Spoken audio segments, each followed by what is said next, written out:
இப்போ இவங்களுடைய இந்த இம்மெச்சூர் சண்டைகளுக்கு வந்து நீங்கள் சொன்னீங்கல்ல ஸ்கூல் பசங்கன்ட்டு, ஸ்கூல் பசங்களும் மெச்சூர்டாக இருப்பாங்க உண்மையாக. ஏன் அப்படின்னா இவங்க என்ன பண்ணுறாங்கன்னா ஒரு சண்டை போட ஆரம்பிக்கிறாங்க. யார் என்ன நிலை பார்வுக்கு வந்து இது இது எப்படி புரிஞ்சுக்கிறதுனே தெரில. ஒரு ஷோ அதில் வந்து நாம் யார் யாரெல்லாம் எப்படி இருக்காங்கன்னு கேட்குறாங்க.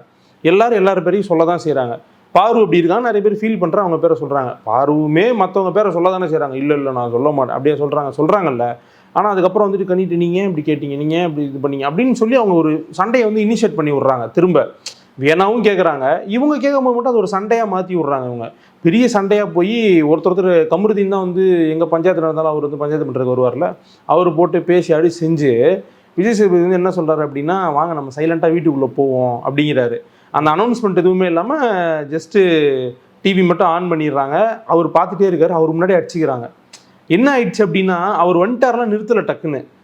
அங்கே பாடுறாங்க சபரி கூப்பிட்டு சொல்கிறாங்க, பாடுறா சார் வந்துட்டார் அப்படின்ட்டு. அப்பயும் நான் அந்த இறுதி பாயிண்ட்டை நான் சொல்லிக்கிறேன் அப்படின்னு இறுதி பாயிண்ட்டை சொல்லிட்டு தான். ஆனால் இது கமல் சார் இருக்கும்போது தான் நடக்கிறது கதையே வேற. என்னன்னா அவர் இருந்தாலும் சரி நாங்கள் போடுற சண்டை போட்டுக்கிட்டு தான் இருப்போம். யார்